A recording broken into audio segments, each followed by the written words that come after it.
Hey guys, it's that time of the year again. Jeff Neely's Video Game Awards are right around the corner on December 10th, and they just announced all the nominations for all the categories. So in this video, I'm going to go through every single category, or all the categories that interest me, and pick a winner. We'll have fun with this. You know, there's always major snubs, and there's always video games that are on these lists that shouldn't really be. So should be a good time. Guys, if you're new to my channel, definitely think about subscribing. But in the meantime, grab your favorite snack. Yum, yum, yum, yum, yum. Sit back, relax, and here we go!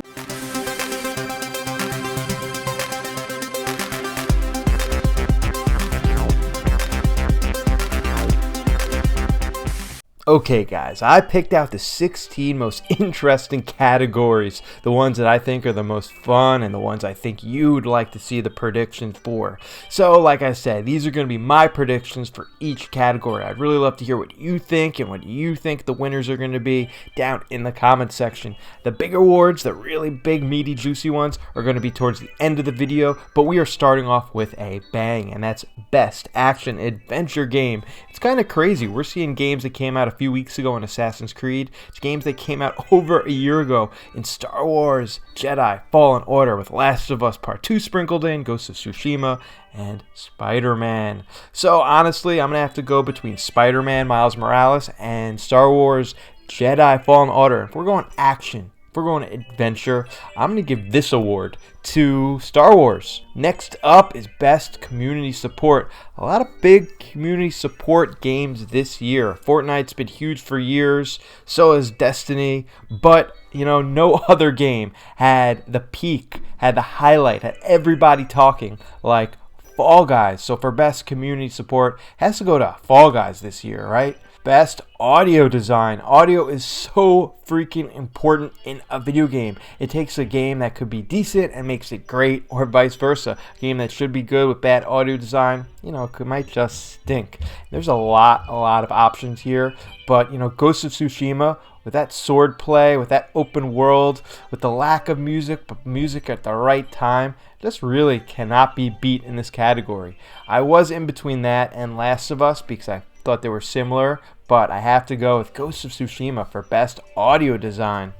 Best Art Direction. This is a weird category because I'm no art major, so I'm not really sure exactly what it means, but I'm thinking about a game that has a lasting impact on me, something that's a little different, something that I haven't really seen before. And I know Ori is a sequel, but it's so beautiful. That and Ghost of Tsushima, really the two most unique games. And I would love to give it to an indie darling like Ori, but I have to go Ghost of Tsushima. I mean, this game is just stunning. I really look at a video game and sometimes I look at the blades of grass. I look at the world. And honestly, I don't think I've ever seen a world so alive and beautiful. So I have to go Best Art Direction to Ghost of Tsushima, baby. That's the second award for Ghost of Tsushima. Best Action Game. Now, action is a game you want your heart pumping, you want your eyes on the screen, you want to feel like you're freaking in the middle of an action movie going crazy. There were some heavy hitters this year. I mean, I know you could go retro with Streets of Rage 4, you could go kind of roguelike, kind of modernish with Hades, but you gotta go Doom Eternal. This was a non-stop action fest with blood, gore, monsters, heroes, and you're down in freaking hell. How do I not pick this game for the best action game of the year? That goes to Doom Eternal. Best Game Direction. Again, this is not an area that I know a ton about. I'm not really sure all the roles and duties of a director in a game, but I do know the game that had pacing like none other, that had a challenge like none other, and that was Last of Us Part 2. To make a sequel to what some people say is the best game ever made is a challenge, and people might be on the fence if they loved Last of Us Part 2 or hated it, but you have to say that game was made well. So I have to go with Last of Us Part 2 for Best Game Direction. Best Fighting Game. You know, this is another category. I don't play a lot of fighting games, but when I see one that catches my eye and I know stands out, and that's, believe it or not, Mortal Kombat 11. This is a game that they're still servicing, still new characters are coming out, but you could tell the people that made this game put a lot of love, a lot of care. You know, not only does it have so many freaking characters, but it looks amazing, and apparently it plays really well. You won't find anybody saying, hey, Mortal Kombat 11 stunk. You just won't find that. You know, people might not have loved it as much as others, but you go on, you can still find people streaming it, and it looks like a freaking awesome game. So, fighting game, you know, we're going to go Mortal Kombat 11, baby. Innovation, accessibility. Now, you know, it's crazy to think, but, you know, a lot of handicapped people are gamers. And for a long time, they just were not supported. And it is so freaking great that in recent years, developers have really done a lot of cool things to make it so everybody could play that. And I wish I knew more about every single one of these games and how they are becoming more accessible. But I know Last of Us Part 2 has so many options for people that are colorblind, blind, people that have all these different issues. So it's really great that Naughty Dog has stepped up and really tried to make their game for everybody. So innovation and accessibility has to go to Last of Us Part Deuce, the sequel. Best game debut. This is a game that, you know, is new and new IP. You believe it or you believe it? In the year 2020, we're still seeing new games come out. Oh yeah, that's crazy. And these are debuts. So I don't know about all these games, but Carry On got a lot of buzz. And for an indie game, you know, I think it got pretty well out there. I think not in mainstream media, but I know a lot of big YouTubers, content creators, IGN people were all playing Carry On. And the more I see that game, the more I want to play it. I mean, it just looks like an indie darling with a lot of the retro flair. I mean, I know Raja, the ancient epic, was also really good and got a lot of love, but I have to go with Carry On. All right, we have 7 more awards to give, and let's get right into it with Best Role-Playing Game.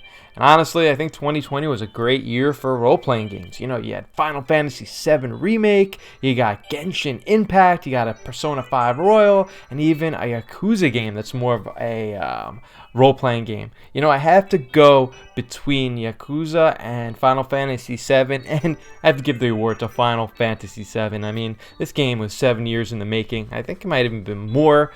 Everybody that loved it played it, great role-playing, but not only that, it really innovated what role-playing games are. So definitely best role-playing game of 2020 goes to Final Fantasy VII Remake.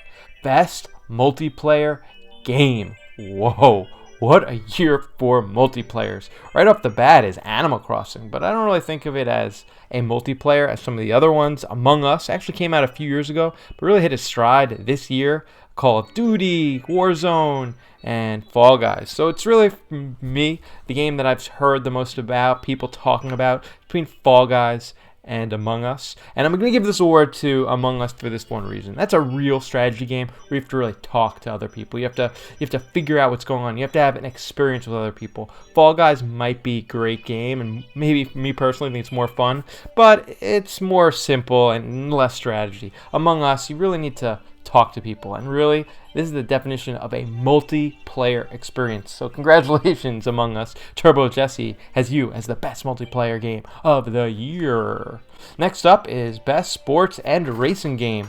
This is my list, so I'm going Tony Hawk. Honestly, I haven't played any of these games, and I'm planning to get Tony Hawk 1 and 2 on Black Friday. I do like a racing game. I do like a basketball game, but I haven't bought a basketball game in many years. So I'm giving it to Tony Hawk, and I'm going to do that one really quickly. Best performance. What a year for best performance. So many great voice actors this year. You got Ellie from Last of Us. You got Miles from Spider-Man. You got Jin from Ghost of Tsushima. So as you can guess, I'm probably between those 3. And Abby was great too.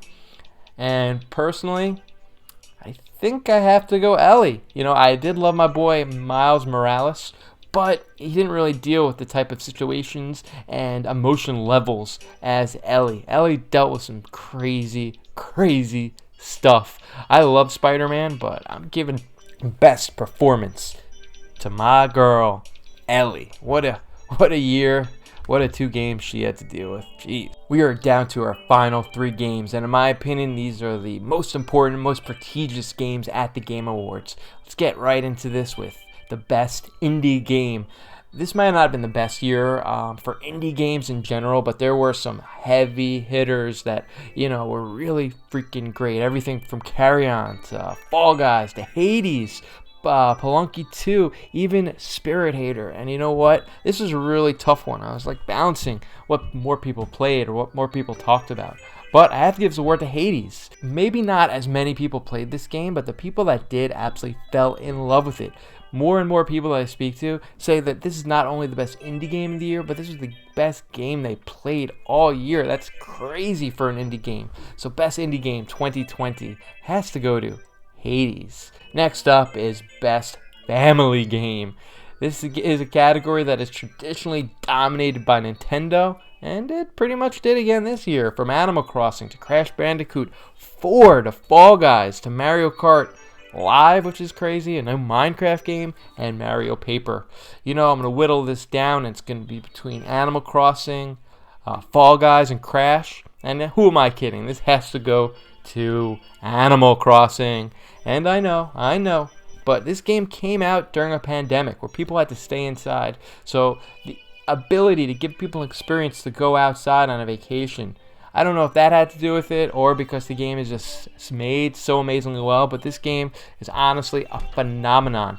In less than half a year, it's one of the best-selling games on the Switch. Everybody that plays it loves it. You're able to put hundreds and hundreds of hours into this game and not get bored.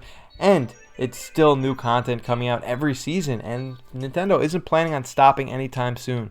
I have a feeling we're going to get a lot more Animal Crossing games quickly, just because of how great this game did. Animal Crossing New Horizon, congratulations, you're the best family game. Now for the big enchilada, for the big one, the one we've all been waiting for, and that's the video game of the year. And there are some great games on this list.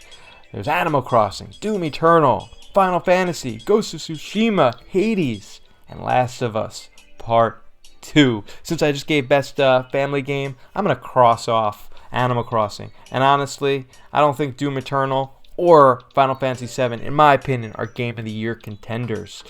We gave best indie game to Hades, so the best game of the year comes down to Ghost of Tsushima and Last of Us Part 2. I'm not sure why Spider-Man's not on this list, but that's an argument for a different day.